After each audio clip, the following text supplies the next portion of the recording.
हाँ तो प्यारे बच्चों, आज हम एल्किल हैलाइड में हमने जो अभिक्रिया पढ़ रहे थे उसमें जो कंसेप्ट चल रहा था हमारा एरिल हैलाइड। एरिल हैलाइड नाभिक स्नेही अभिक्रियाओं के प्रति कम क्रियाशील होते हैं, जबकि एल्किल हैलाइड अधिक। तो उनमें मैंने कारण बताया था प्यारे बच्चों। पहला कारण था अनुनाद का प्रभाव, वो पिछले वीडियो में हम पढ़ चुके हैं। नेक्स्ट दूसरा जो हमारा कारक है, दूसरा जो कारण प्रभावित करता है यानी एरिल हैलाइड नाभिक स्नेही के प्रति अधिक क्रियाशील, कम क्रियाशील होते हैं एरिल हैलाइड एल्किल हैलाइड की तुलना में। उसमें दूसरा कारक है CX बंध में कार्बन की वैद्युत ऋणीयता, अर्थात हम कह सकते हैं वैद्युत ऋणीयता, ये दूसरा फैक्ट पॉइंट है। यानी इसको हम कह सकते हैं इलेक्ट्रॉन नेगेटिविटी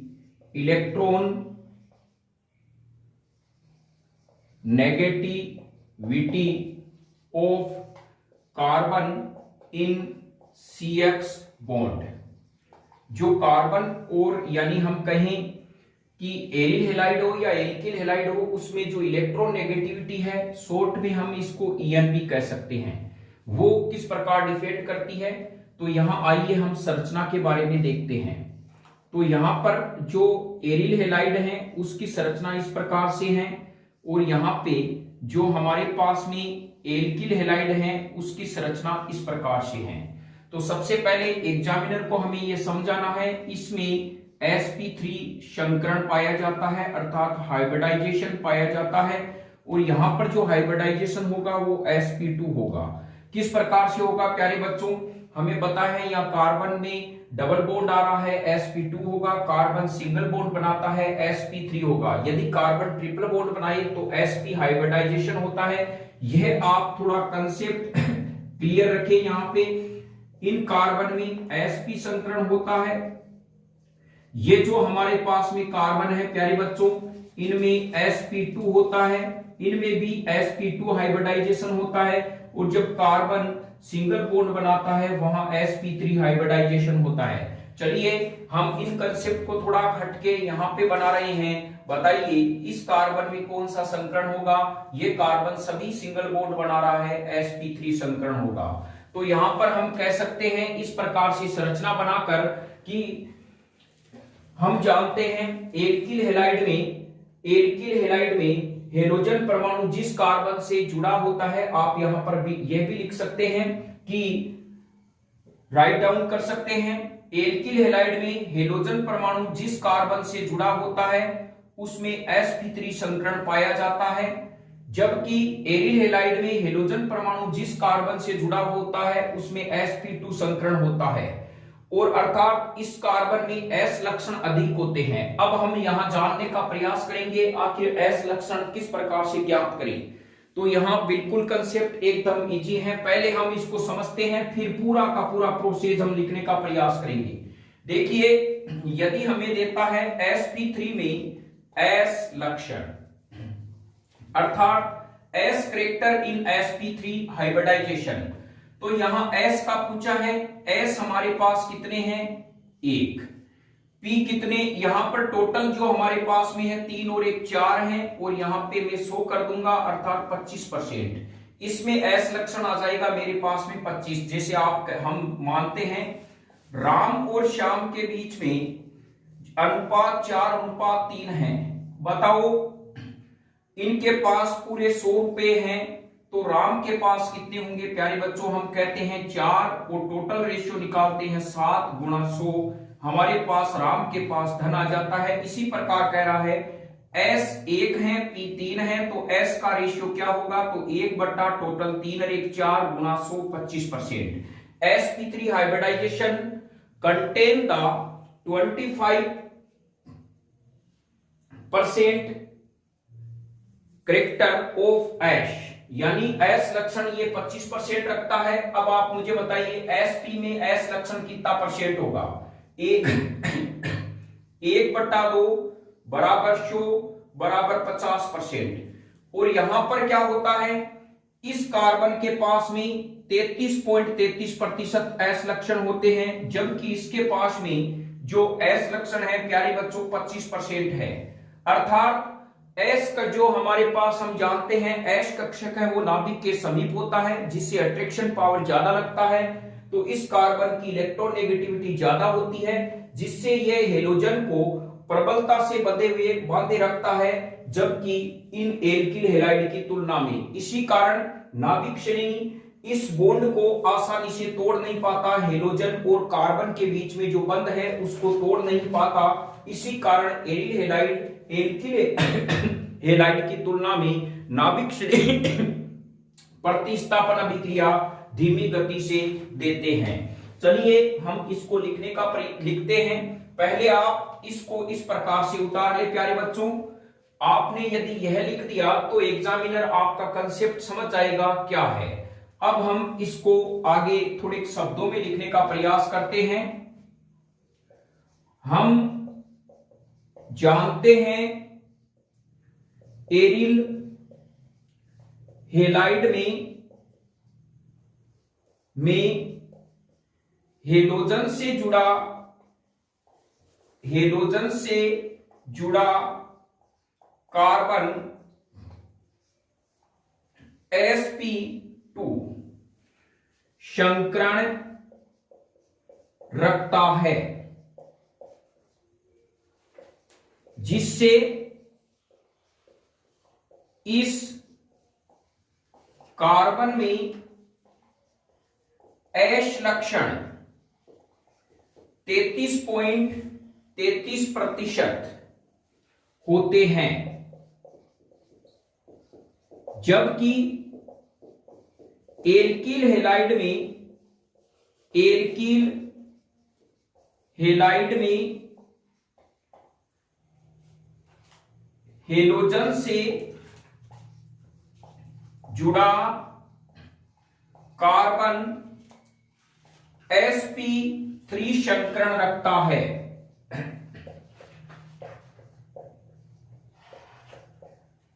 अतः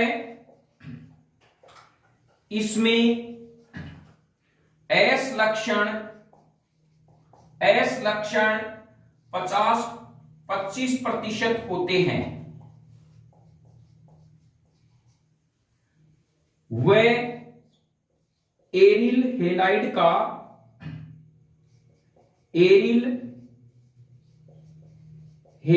का कार्बन परमाणु अधिक विद्युत ऋणी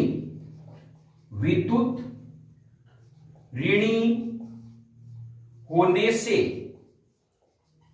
अधिक विद्युत ऋणीयता रखता है होने से कार्बन व हेलोजन के मध्य बंध लंबाई का मान एल्किल हैलाइड में सी व अक्ष से कम होता है। यह आप समझ गए होंगे। तो हम इंग्लिश मीडियम वालों के लिए भी हैं कि as we know in the aryl halide the halogen atom is attached to sp2 hybridization carbon, in which the s character of this carbon contain 33.33%, while in the alkyl halide the halogen atom which are attached to carbon contain sp3 hybridizations and contain s character 20 to 25%. Due to this reason, the carbon of aryl halide which attached to halogen is more electronegativity compared to alkyl halide carbon. So the bond length between the halogen and carbon in aryl halide लंबाई का मान है वो क्या हो जाएगा प्यारे बच्चों, कम हो जाएगा, यानी जो बंद लंबाई है यानी वो रिड्यूस हो जाती है, कम हो जाता है, और इसमें बंद लंबाई का मान क्या हो जाता है, एल्किल हैलाइड की तुलना में कम होता है CH के मध्य। अब मुझे आप बताइए, आपके पास एक इतना बड़ा धागा है और एक इतना सा धागा है, किसको तोड़ना आसान रहेगा? तो हम कहते हैं जो लंबा धागा होता है, अक्सर पतंगों को उड़ाते समय हमने देखा है उस धागे को झटके देकर तोड़ देते हैं, लेकिन जैसे जैसे धागा छोटा होता जाता है उसको तोड़ने में कठिनाई आती है। तो इसी प्रकार हम कह सकते हैं कि एरिल हैलाइड के मध्य बंद लंबाई कम होने से ना इसके बंद को तोड़ना क्या होता है, एल्किल हैलाइड की तुलना में कठिन होता है। इस कारण दूसरा रीजन हमारे पास में यह हो गया। तीसरा रीजन यदि हम चर्चा करें तो यह हमारे फैक्ट में हम इसको समझने का प्रयास करते हैं। तो प्यारे बच्चों ये समझ में आ गया होगा। तो यानी इसमें जो बंद लंबाई है हेलोजन के बीच में उसका मान क्या होता है, कम होता है, और इसकी जो बंद लंबाई है प्यारे बच्चों इसका मान क्या होता है, ज्यादा होता है। अर्थात इसकी बंद लंबाई कम है, इसकी ज्यादा है, और इसको तोड़ने के लिए अधिक कम ऊर्जा चाहिए इसकी तुलना में, इसीलिए नाभिक स्नेही प्रतिस्थापन अभिक्रिया धीमी गति से देते हैं। तीसरा जो हमारे पास में पॉइंट है वो है फेनिल धनाइन का स्थायित्व है, फेनिल धनाइन का अस्थायित्व है, स्थायित्व है, यानी अनस्टेबिलिटी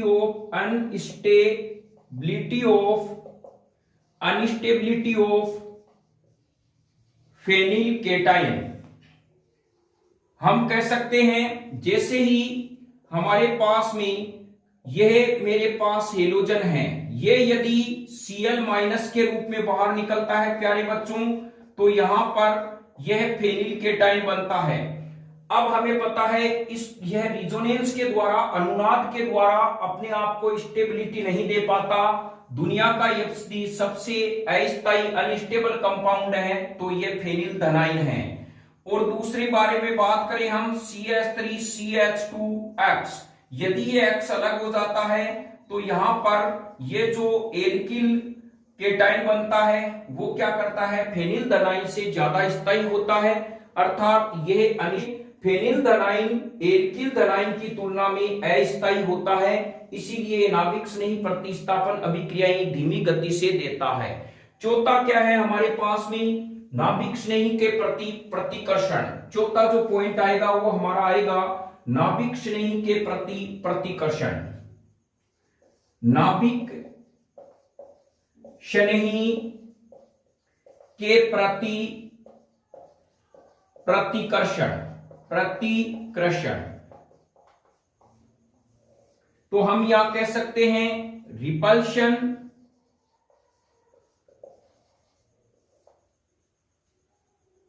फॉर न्यूक्लियोफिलिक, न्यूक्लियो जो फिलिक है उसके प्रति क्या है, प्रतिकर्षण। देखिए क्या होता है कि हमारे पास में हमें पता है नाभिक स्नेही के पास में क्या होता है, माइनस आवेश होता है, और यहां पर जो हमारे पास में एरिल हैलाइड हैं, यानी एरिल हैलाइड, इसमें बेंजीन वलय क्या होती है प्यारे बच्चों, इलेक्ट्रॉन की धनी होती है, इलेक्ट्रॉन घनत्व बहुत ज्यादा होता है, तो आने वाला जो नाभिक स्नेही है उस पर भी माइनस आवेश होता है, अर्थात यह इसको प्रतिकर्षित करता है, इसी कारण नाभिक स्नेही के प्रति कम क्रियाशील होता है। चलिए हम इसको ये इस प्रकार से लिख सकते हैं, हम जानते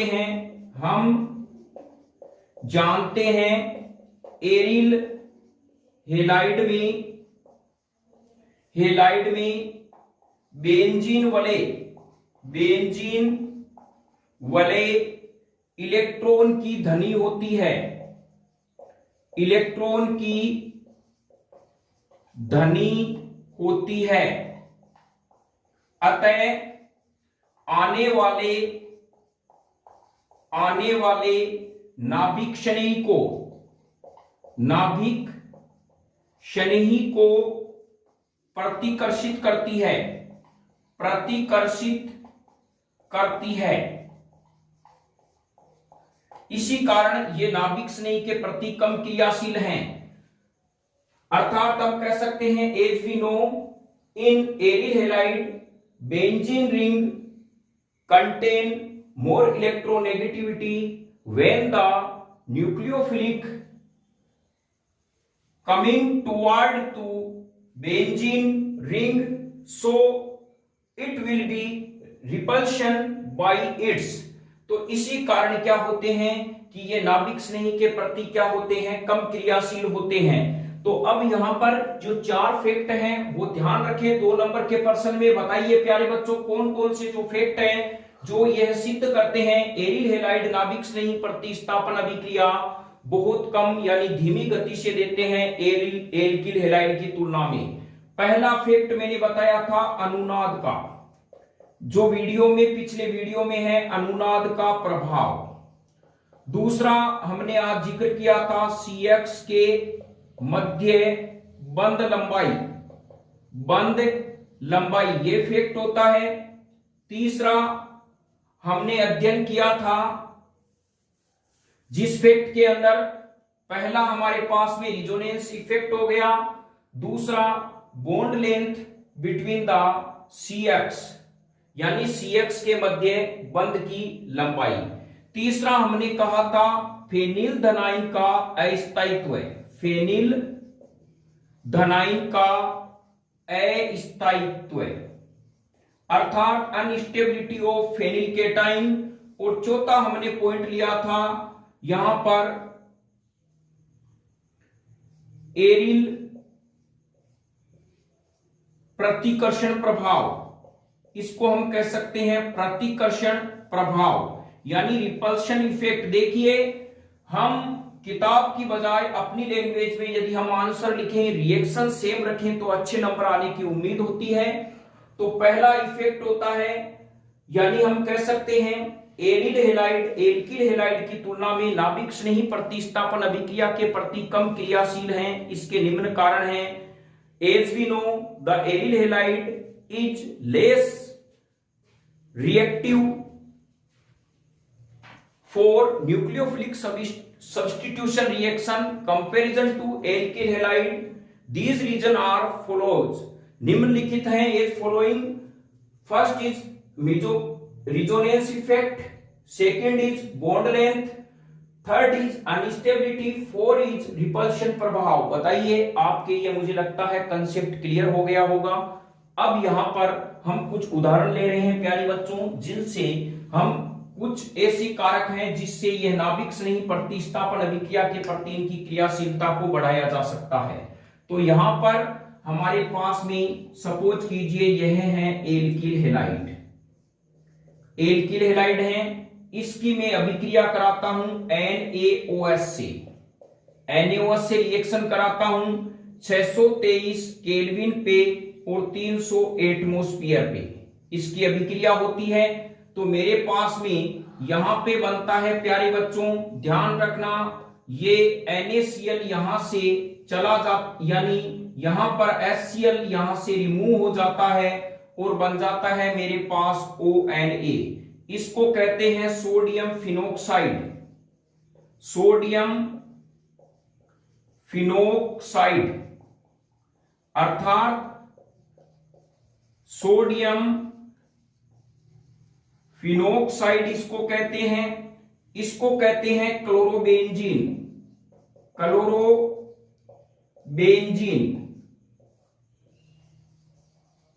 क्लोरोबेंजीन। यहां पर फिर इसकी अम्ल के साथ में मैं रिएक्शन कराता हूं तो यहां पे क्या हो जाएगा, ये HCl NaCl बाहर निकल जाएगा और मेरे पास भी प्राप्त हो जाएगा फिनोल। तो प्रश्न इस प्रकार से भी आ सकता है, आप क्लोरोबेंजीन से फिनोल किस प्रकार से प्राप्त करोगे।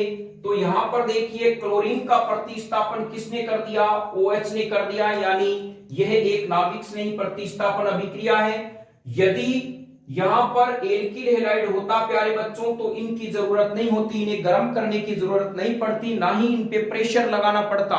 लेकिन यहां पर ये नाभिक स्नेही के प्रति कम क्रियाशील है, इसीलिए हमने यहां इसको गर्म भी किया और यहां पर हमने इसको दाब भी दिया, अर्थात एरिल हैलाइड को NaOH के पास ले जाने से पहले इसको कूटा भी गया और पीटा भी गया, जिससे ये एरिल हैलाइड इतनी सीधी हो गई, इसने कह दिया भैया ये NaOH तो क्या है, जब आप इतना मेरे पे दबाव डाल रहे हो तो मैं HO जल्द से भी रिएक्शन कर लूंगी और आप जो कहोगे मैं प्रोडक्ट बना दूंगी। यही होता है केमिस्ट्री का कंसेप्ट।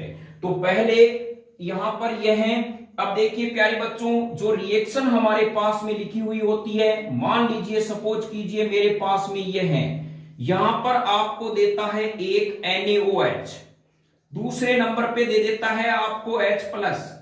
कईयों को यही पता नहीं है कि ये है क्या, तो ध्यान रखें, एक नंबर का मतलब है पहले यह अभिक्रिया करेगा, उसके बाद में जो उत्पाद बनेगा उससे यह अभिक्रिया करेगा, जो हम इस प्रकार से दर्शा रहे हैं। इस अभिक्रिया को हम इसी प्रकार से भी दर्शा सकते हैं, 623 केल्विन और यहाँ पे 300 एटमॉस्फेयर पे यह रिएक्शन होती है। तो डायरेक्ट हम यह प्रोडक्ट भी क्या कर सकते हैं, बना सकते हैं। तो यहां पर ये समझ गए, ये शॉर्ट रूप है, ये विस्तार से समझाया गया रूप है।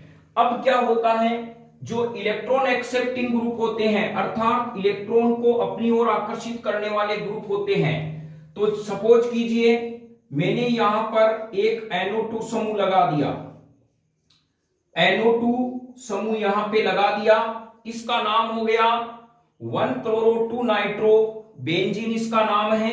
तो जैसे ही मैंने यहां पे एक इलेक्ट्रॉन एक्सेप्टिंग ग्रुप, ये क्या कर रहा है, इलेक्ट्रॉन को, देखो हमें पता है बेंजीन वाले इलेक्ट्रॉन की धनी है, इलेक्ट्रॉन डेंसिटी ज्यादा है, तो ये Na2 समूह क्या करेगा, इलेक्ट्रॉन को अपनी ओर लेगा, जिससे इस पे इलेक्ट्रॉन घनत्व कम हो जाएगा। तो आने वाला नाभिक स्नेही अब इसके मुकाबले आसानी से अटैक कर सकता है, क्योंकि नाभिक स्नेही को यही चाहिए, मैं वहां अटैक करूं जहां पर मुझे धनावेश अधिक मिले। तो यहां पर धनावेश इसकी तुलना में क्या है, अधिक है। तो यहां पे NaOH की रिएक्शन होगी, प्लस आपको रटना नहीं है, इसमें से 100 डिग्री टेम्प, यानी हम लगभग इसमें से 150 के आसपास घटा देते हैं, 450 केल्विन लिख देते हैं, टेम्परेचर की रिक्वायरमेंट होगी नहीं, और यहां पे आप H+ लिख सकते हैं। सेम वो का वो एक प्रोसेस होता है, और हमारे पास में ये प्रोडक्ट बन जाता है OH और यहां पे बन जाता है NO2। इसका प्यारे बच्चों नाम हो गया 1,2 नाइट्रोफिनोल, इसको हम 2 नाइट्रोफिनोल कह सकते हैं। तो ये हमारे पास में है 2 नाइट्रोफिनोल, यह आपके समझ में आ गया होगा। कहेंगे इसका क्या नाम होता है, देखिए new concept classes zero basic chemistry लेके चलता है, हमें पता है कईयों को नाम आता है, कई ऐसे भी हैं जो ये तलाश करते हैं कोई सर आए और हमें IUPAC के साथ साथ तमाम इस केमिस्ट्री को पढ़ाए। उन बच्चों के लिए न्यू कंसेप्ट क्लासेज घर जैसा माहौल बनाने के लिए आया है। तो अब आप गौर से देखें प्यारे बच्चों, अंकन आपको करना है। अंकन किधर से करेंगे हम, तो हम यहां पे कह सकते हैं, सपोज कीजिए मैं इसको नाइट्रोबेंजीन मान रहा हूं, तो यहाँ पे IUPAC में क्लोरोबेंजीन पहले था, ये आके बाद में जुड़ा, तो हम यहाँ पे कह सकते हैं कि अब C पहले आता है या इधर से अंकन करें। तो बताइए मुझे, C पहले आता है, N बाद में आता है, इसको 1 नंबर मिलेगा, इसको 2। अब हमें नाम लिखना है, तो इसका नाम है 1-chloro-2 नाइट्रोबेंजीन। तो यहां ध्यान रखिए थोड़ा सा, पहले ही मैं कह रहा हूं अल्फाबेट और डिजिट के बीच में डैश आएगा, और अल्फाबेट के बीच में नो स्पेस आता है, डिजिट और डिजिट के बीच में कोमा आता है। यही IUPAC का रूल है। यदि थोड़ा सा हमने इसमें फॉल्ट कर दिया तो हमारे नंबर कटने की संभावना अधिक रहती है। तो यहां आपके समझ में आ गया होगा ये क्या होते हैं प्यारे बच्चों, इस प्रकार के कंपाउंड ये होते हैं। अब हमें कहें कि सब्स्टिट्यूशंस ग्रुप कौन से होते हैं प्यारे बच्चों, एक तो नाइट्रो होता है, एक हेलोजन होता है, एक एल्किल होता है, और एक C6H5 होता है, एक OR। यह एल्कोक्सी, इसको कहते हैं एल्कोक्सी। ये सभी सब्स्टिट्यूशन ग्रुप कहलाते हैं, फंक्शनल ग्रुप में नहीं आते हैं, ये सभी प्रतिस्थापी कहलाते हैं। तो ये ध्यान रखें, एल्किल, हेलोजन, NO2 समूह, फेनिल और एल्कोक्सी, ये सभी क्या होते हैं, सब्स्टिट्यूशन ग्रुप होते हैं। अब जैसे जैसे मैं NO2 की मात्रा बढ़ाता जाऊंगा, हमें क्या करना पड़ेगा, टेम्परेचर कम करना पड़ेगा। तो अब चलिए नेक्स्ट रिएक्शन की ओर चलते हैं। तो हमारे पास में ये रिएक्शन दूसरी, यहां पे है क्लोरीन, यहां पे NO2, यहां पे मैंने लगा दिया NO2। इसका मतलब मेरे पास में फॉर्मूला क्या हो गया, 1 2 3 4, यानी मैं कहूंगा 1 क्लोरो 2 4 डाई नाइट्रो, और यहां हो गया बेंजीन। ध्यान रखें, जब दो समान समूह आते हैं, डाई होता है, 3 आने पे ट्राई होता है, 4 आने पे टेट्रा, 5 आने पे पेंटा होता है। तो यहां पे ये डाई शब्द हमने लगा दिया इस प्रकार से। तो यह दूसरे और चौथे ग्रुप पे NO2 समूह जुड़ा है, तो 2 और 4 डाई नाइट्रो बेंजीन, इसको एक साथ लिखना है। और यहां देखिए डिजिट और डिजिट के बीच में मैंने कोमा लगाया है, या अल्फाबेट और डिजिट के बीच में डैश लगाना है। जो इंग्लिश मीडियम वाले हैं वो इसको इस प्रकार से लिख सकते हैं, 1 क्लोरो 2 4 डाई नाइट्रो, और यहां हो जाएगा बेंजीन। तो यह आपका यूपीएससी नाम हो गया। इसकी जब मैं रिएक्शन कराऊंगा नंबर 1 NaOH के साथ में, कहेंगे टेम्परेचर कितना कम करना है प्यारे बच्चों, 100 डिग्री कम कर दो, 350 केल्विन। नंबर 2 H+ अम्लीय माध्यम में रिएक्शन होगी इसकी।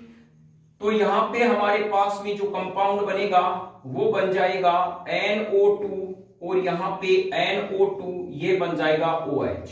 इसका नाम 2,4 डाइनाइट्रोफिनोल इसका नाम हो जाएगा। अब नेक्स्ट हमारे पास में क्या है, अर्थात हम कह सकते हैं जैसे जैसे इलेक्ट्रॉन एक्सेप्टिंग ग्रुप बढ़ते जाते हैं तो एरिल हेलाइड की न्यूक्लियोफिलिक के प्रति, नाभिक स्नेही के प्रति क्या है, क्रियाशीलता बढ़ती जाती है। अर्थात ये 3 NO2 समूह आ गए, यहां पर मैं इसकी रिएक्शन कराऊंगा NaOH के साथ।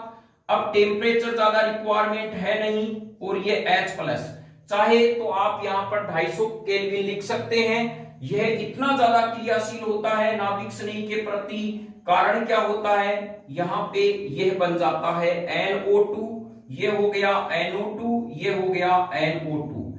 इसका नाम प्यारे बच्चों क्या होगा, इसका नाम होगा 2,4,6 ट्राई नाइट्रोफिनोल।